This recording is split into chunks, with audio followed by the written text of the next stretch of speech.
And this is 800,000 plus. Some of them are even higher than that, right? Yeah, this is listed for 850. The corner one that has parking is 900. The one behind it might be 950. You don't see this at all. It's over 4,000 square feet, Pat. 4,000. So yeah, look at the details here. The kitchen with the marble, entertaining here, which is why we sold this one pretty quick. The master bath is like a New York City condo. You could live in there. Wow. It's over 6 feet. It's like 8-9 feet. 10 feet. You can see Center City, Philadelphia. I mean, the views in every direction. I can see water, the Delaware River. Penn Treaty Park is right over there. Right. Welcome to Fishtown. Welcome to Philly. Welcome to the Real Estate Show with Pat Lopez, where we talk everything real estate. We're in Philadelphia, Pennsylvania, the Fishtown section, and we're talking luxury listings with Chris Summers. Chris, welcome to the show. Man, Pat, I love you. I love your podcast. I'm happy to be on the show again. There you go. Thank you. So Chris Summers, KW Empower, and the Chris Summers team. The Summers team. There you go. So you're going to turn around and you're going to show us this beautiful property. Actually, it's a development. There was a developer building 3 separate homes, right? Yep. And you're going to show us one of the properties that's already under contract, We'll right? go in the one that's most fit, or it's done. Right. Under contract. That's what the Summers team does. But like, what a great, with developers, Pat, and you've done it too, it's like bringing 3 amazing homes to Fishtown, right? Yeah, where people are going to be moving in, enjoying the lifestyle, the neighborhood, the community. Great for the city. We don't like people moving to the burbs, right? We like people moving into the city, right? But yeah, awesome, sexy properties, right? And this is 800,000 plus. Some of them are even higher than that, right? Yeah, this is listed for 850. The corner one that has parking is 900. The one behind it might be 950. But yeah, great prices, like with the tax abatement. Right. Yeah, for the area. I mean, it's still quote, affordable for a lot of buyers in different cities, yeah, where the price points of the taxes are much higher. Right. So why don't you take us inside? Let's go. On a little tour. Tell me about the kitchen. Tell me about, look at this I know, right? Open. You don't see this that often. No, you don't. I mean, this house has amazing details, finishes. It's over 4,000 square feet, Pat. 4,000. Price per square foot, what, 2 and change? Right. But yeah, look at the details here. I mean, the kitchen, yeah, with the marble. This, I mean, entertaining here. Right. Yeah, the cabinetry. Yeah, they look extra tall. Yeah, wide property, very deep. Yeah, this space here, entertaining, hangout, maybe built-ins. Built-ins, look at that. Right. A little romance, really nice yard. But obviously people love, like in this price point, I guess all around the city, Pat, and you know this too, it's just like that open, modern layout. And obviously this is what we have here, but like with some of these other details too, really makes it special. It makes it sexy, it makes it unique, which is why we sold this one pretty quick. Right. And we'll sell the one next door just as quickly. And then you have a finished basement down there. We got a finished basement. We have upstairs. We had huge bedrooms because of the width. We'll see the master bath. See that, yeah. The master bath is like a New York City condo. You could live in there. Massive space, the roof deck. We'll see more. Why don't we go to the second floor and we can take a look down? How many bathrooms are in this home? We have 1 full bath in the basement. We have 1 full bath on the second floor, which supports with the large 2 bedrooms, and then we have like the huge master bath on the 3rd floor. Great.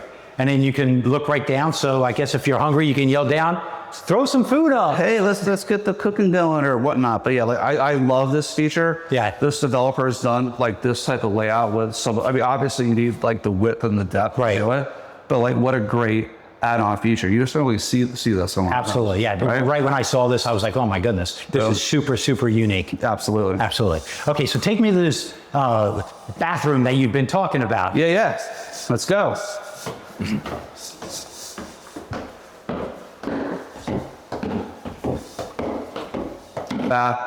We were going to get this stage, but like we got it sold pretty quickly. So quickly, yeah. But and then plus like sometimes when the homes are so big, like this, like we do staging more like where it's like a little smaller angles. You might not be able to tell where things go. I really love staging. We could have done it here. It would have been better maybe for this video. But like what a great space, right? Absolutely. I mean, you could be here. There you go. And then you have closets here, built-ins, walk-in, right? Yep. I mean, Got two of them, his and hers. sometimes when you do a showing, it's really, I don't want to, I mean, this is not a, stereotype, but like what a woman sees, like the big walk-in closets, that could be it right there. Right. And we got two of them. Right. Whether it's his and hers, or maybe it's two hers. Two hers or two his. All right. And then let's just walk into here. Can we walk into here? Wow. Hello? Hello? Yes. You want to stand in there? Let's just like show, how big that might be. It's over 6 feet. It's like 8, 9 feet. 10 feet maybe. That's why I said it's like a New York City apartment. We're all in here. We're all. Yeah, a little meditation. Absolutely. I just love those master baths. And in the mirrors, I see they have buttons so that you control the lights on it. Yeah, you get like all like the little features. Oh, for the heater, for the fogging and all Yeah, that. a little kind of high level, high tech.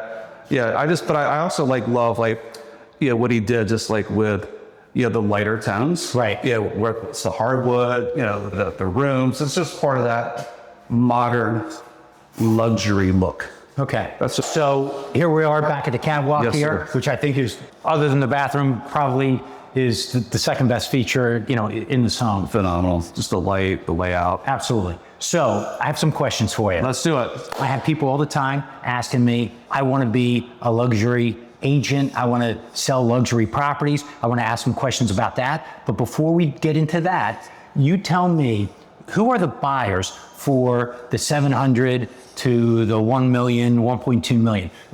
Who are these buyers? Where do they come from? Well, that's a good question. And I think it's a little bit of a variety, but there's still some in this price range that are like leasing, right? For a lot of money. So why lease when you can own? A lot of people lease somewhere nearby, but they want to live nearby because they know the area. Right. That's number one. The buyer for this is nice guy, good looking guy. I think it was divorced, right? So sometimes the divorce might be the catalyst for a move. But then you also have and what happened in COVID, I call it burb mania. A lot of people around here moved to the burbs, right? But then that work from home, which is still happening, where the people coming in from New York or DC or whatever, is our price points are still very, very attractive, right, in comparison to fill in the blank, DC, New York City, even Boston. More. So so to kind of have a maybe, I guess the word is diverse, but a decent sized buyer pool there. Yeah, I think that does well for the people selling homes in these neighborhoods. Right, and this went under contract in 45 days, so it was sitting for any long period of time. Correct. Okay, great. So the buyers could be doctors, attorneys, could be somebody who's working in New York, maybe only has to go there once a week, twice a week, once a month, that kind of thing, or Washington or what have you. Correct. So, okay, great. And is it typically a family, or is it, a couple? You said a single person? Yes. What does that dynamic, or is it's all different? It is all different, but a lot of times, when someone buys a home, and I'll just kind of say Fishtown, North Liberty, South Kensington, or take City Hall and kind of draw a circle around it, it's mostly younger couples or young professionals, or if someone does have a family, it might be some little ones, right? More so versus maybe the burbs where people are kind of coming in with 2 kids, 3 kids. That doesn't happen as much, because I think what happens is people kind of they want to enjoy the city life and they grow. Maybe they get married or they have 1 kid, and that's okay. Right. Then they have 2. Maybe it's okay. But they 2 or 3, and then they start thinking about, even though this house is huge, right? They start thinking about, obviously, as maybe where you are, the yard, schools, taxes, or whatever. But yeah, so mostly, young professionals, couples, if they do have a little one, it might just be one. Right. Okay, great. Now, this is a developer. So what marketing this property or properties, because there's 3 altogether, marketing and dealing with developers or dealing with sellers, how is that different than if somebody's selling a $250,000 house? What goes into the marketing aspect? What do they ask? What do they demand? What are the differences? That's a very good question. What's the difference between selling a $300,000 and a $900,000 home? To some degree, at least with us, we take the best photos, video, social media, and kind of an existing, you really want to have like the reach. You really want to have like the social media reach. You really want to know, hey, who are the other agents that are like kicking ass in the neighborhood, right? Busy. So then we're marketing to like consumers in the right way, with the best photo, video, maybe like with some tailored marketing with social. At the same time, we're marketing to the people that we know, and then people love to work with us too. Right. There's some listing agents out there, right? And developers should know this. They're like, oh, I don't want to bring a deal there. Like, I mean, the house might be great, but the deal might be a nightmare. So like we're marketing to agents or we're marketing to consumers.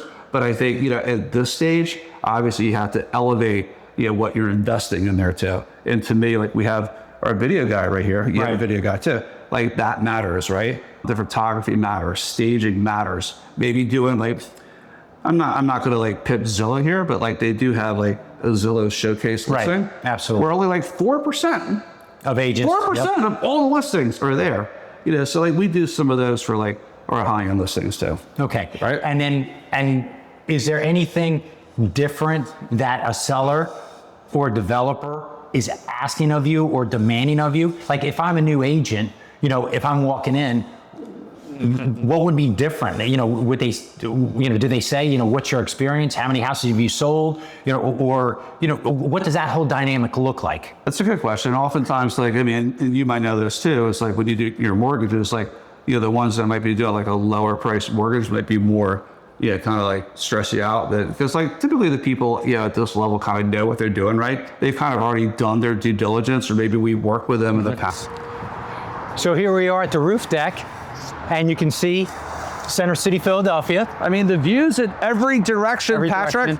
I can see water, the Delaware River. Yeah, we got the river, the water, a little bit of 95, but that's okay. That's all right. Yeah, because we're like right close to everything.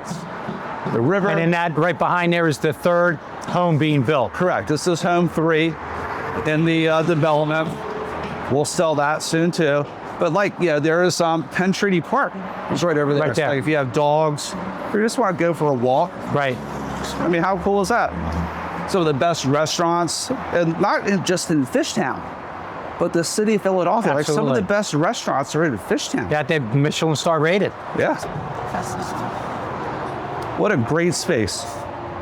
Why be in Center City paying excess taxes, who knows what else, tons of density, parking's a pain in the ass, where you could be in Fishtown. Right. Right? And if you want to gamble, you have the casino right there. You got the walkability to the casino. Absolutely. But I love the river. I love the water. Right. It's like any home's kind of next to the water. Like we sold homes up and down 95 for years. You live by 95 at Pensport. So like it's the same thing. Fishtown, North Liberties, Whole City, Society Hill, Queen Village, Pensport, and so forth. People are always like, oh my God. So tell me, what is the difference if you're going on a listing presentation on a $350,000 house versus $1 million house? Like, what do sellers, or if you're working with a developer, what do they expect? What do they demand? Yeah, I mean, I think at the end of the day, I think what people demand is relatively similar. So like if you're really good at what you do with listing homes, photos, video, marketing, platform, connections, I think that's obvious step one from there. I think what most people are, or even like the developers too, or even more so, is kind of like getting like that, not like, hey, Pat, what do you want to list it for? Right. And I'll just like be an order taker. Or if you say something and I'm like, you know what, Pat, that might be like way too high or a little high. So I think it's that experience, like proper pricing, strategy and whatnot. So I think one of the mistakes people make, and this, is like they start too high or they're just not communicating, right? So I think part of that plan is like that consistent communication. Maybe it's at minimum every 2 weeks, once a week. Hey, here's the updates, traffic, feedback, etc. Maybe there's some feedback. Maybe we need to do some things in the house.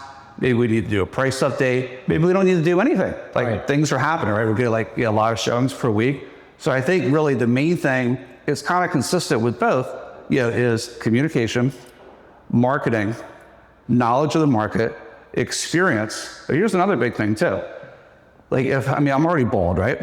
Like if I was a solo agent now and attempting to do everything that we do, I go crazy, right? Right? So I think the other thing is like being on a team, having those resources, having a listing manager, having a transaction manager, having a marketing department, having all those resources so when things do come up, it might be as simple as, you know, lockbox, alarm, getting people in, feedback. I think a lot of, especially developers, but even, you know, your regular seller really appreciates having those resources. Right. Like if I go away for a day or two, something happens, you know, there's many people that can kind of step in and like do the same thing.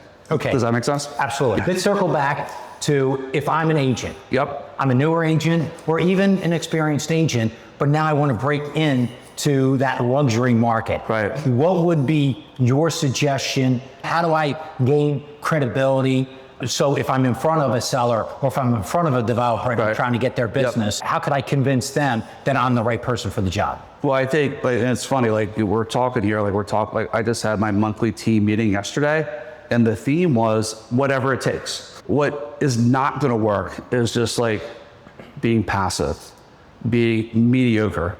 That might work in a very busy market. So like you gotta like go one step further. And in this like environment that we're in, I mean, unfortunately, like most people, in my opinion, need to go on a team. Right. So like when they have an appointment, you know, they can lean on their team leader, they can lean on other people on the team, or like an office that has like a lot of market share, right? K-Division Power has 25% market share. Right. That's insane. So at least let's say you're new, right? Yeah, but you're going to listing point, Pat, this is your property. You can go down to Fishtown list. Oh, hey, it's not me, but hey, this is my office. Right. Now, if you're on a team, Summers team. So that starts to come together where you can kind of leverage the people around you. Leverage what the office does. And until you have yourself established with a bunch of listings and everything, you basically use the other people. Got it. Absolutely. And I think the other thing, especially with developers, and you know this too, is like if you want to help like a developer, find them a property or find them a lot, find them something, even if it's a renovation or something for that they're going to keep and rent. What are you doing? You're building a relationship, and that they love that, right? And I think the same thing with your sellers too. It's like you meet people for coffee, meet them where they are, but like, you know, it's. I think that rapport where people start to trust you is really important too. Okay, and then for a newer agent who wants to break into the luxury market, it also would be being a student, really understanding the neighborhood, knowing, you know, the dollar per square foot, Correct. knowing what's sold, like be the expert. And we're in Philadelphia, Pennsylvania, Fishtown section of the city, right? So we're talking luxury real estate with Chris Summers, KW and Power. So that's the Real Estate Show with Pat Lopez, and we talk everything real estate. Be sure to follow the show on Facebook and Instagram and YouTube. Of course, the Real Estate Show with Pat Lopez on YouTube. Subscribe, please. Follow, subscribe, do some likes, really helps the algorithm. I'm almost at 40,000 subscribers. Help me get over the top, and leave a comment. Tell me some show topics you'd like me to cover in the future. Remember, this show's everything real estate, no limits. See you next week.